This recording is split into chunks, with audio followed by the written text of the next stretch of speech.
Hello, Stephen Bedard here, and the question I want to ask today is, what does the Bible say about the Antichrist?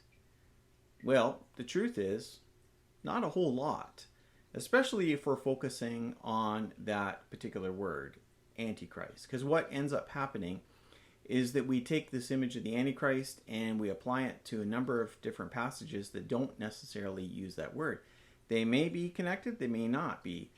But we have to understand that the Bible itself says very little when it comes to that specific word. In fact, that word is only found in 1 John and in 2 John. In those passages, we see that John is concerned about a number of things, and he's writing as a pastor, so he's concerned about what the experience is of the Christians that he is writing to. And he's not necessarily focused on the far future. Of course, probably most of the early apostles believed that Jesus would come in their lifetime. So perhaps he thought that the end times Antichrist would appear in his lifetime. But he's talking about people who are already affecting the Christians that he is writing to. And he's focusing on bad teaching when it comes to the nature of Jesus. And so one of the ways that someone is described as an Antichrist is someone who denies that Jesus came in the flesh. What does that mean? Well, that's probably refuting the heresy of Docetism. Docetism is a heresy that believed that Jesus was only God. Now that might surprise us because oftentimes we hear people claiming that Jesus was only human and not divine. But there were those in the early church who believed that Jesus was only God and not human, and that he only seemed to have a human body. And that's where Docetism comes in. It's from the Greek for seem. And so they believe that his human body was only an illusion, that he was pure spirit and didn't actually have a fleshly body. And so that's one of the things that John is comparing to the spirit of Antichrist. He also responds to the idea of Jesus not coming from God, not being sent from the Father, and that too is the focus of comparison to Antichrist. And so he seems to see the spirit of Antichrist as that which denies the true identity of Jesus.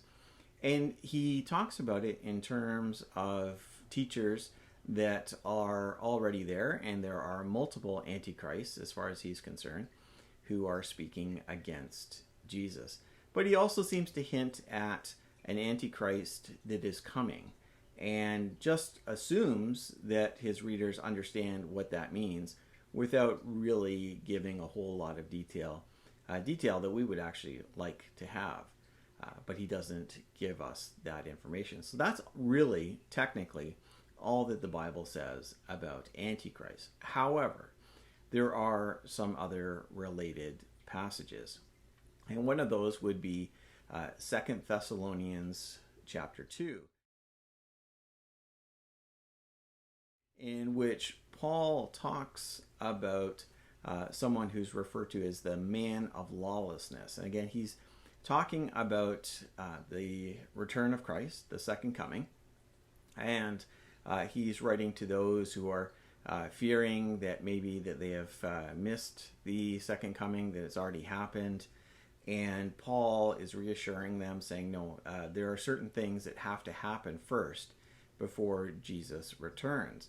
And one of those things is the man of lawlessness. And we're not given a whole lot of detail about who this is or what they do, but this is something that is assumed again that Christians would recognize that this has happened, that the man of lawlessness has appeared. Is this the same as the Antichrist?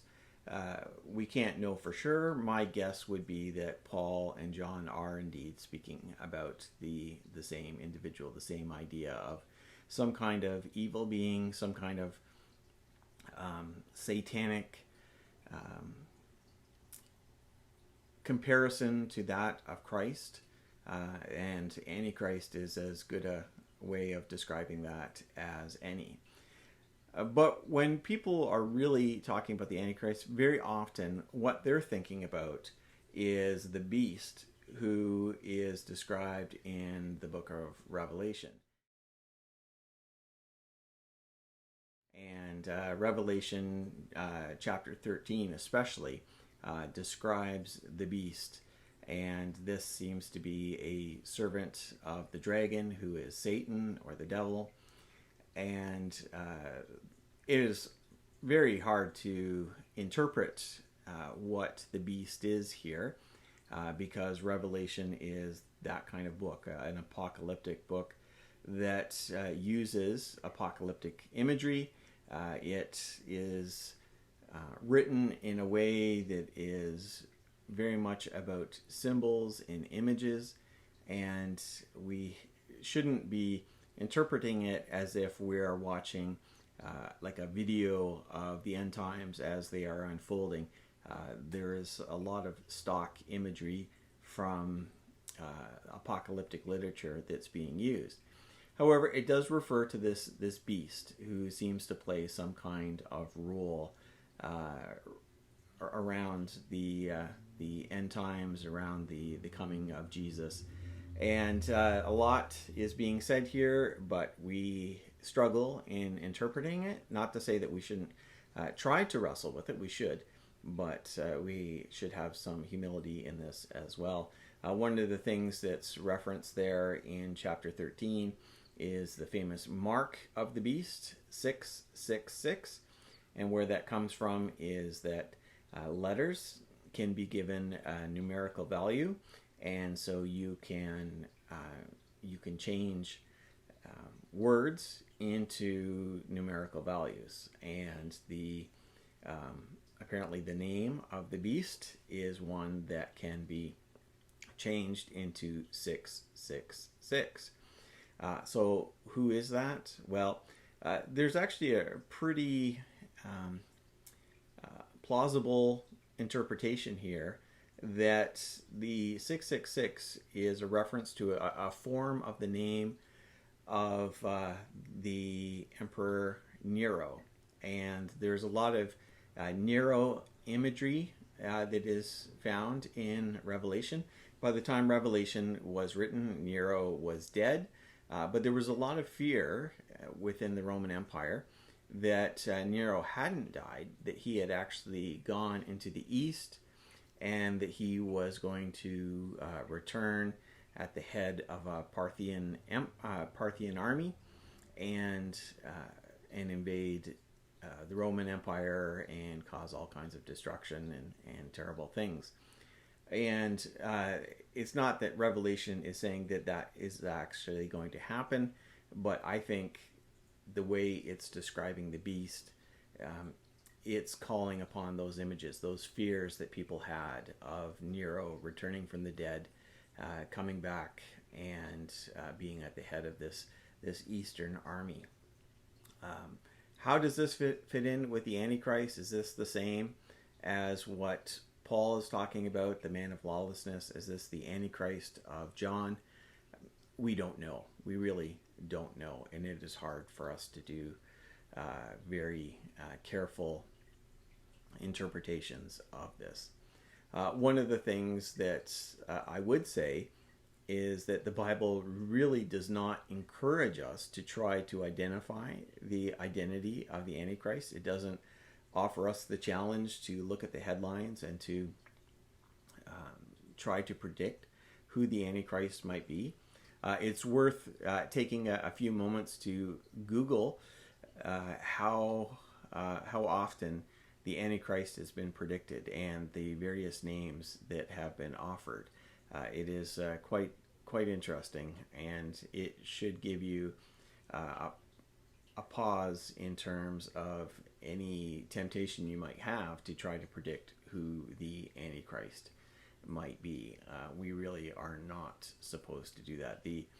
The point of all of these passages is to remain faithful to the true Christ, the Christ who came from God, the Christ who is both divine and human, the one who is the Word made flesh. That is the Christ that we are to hold on to, and our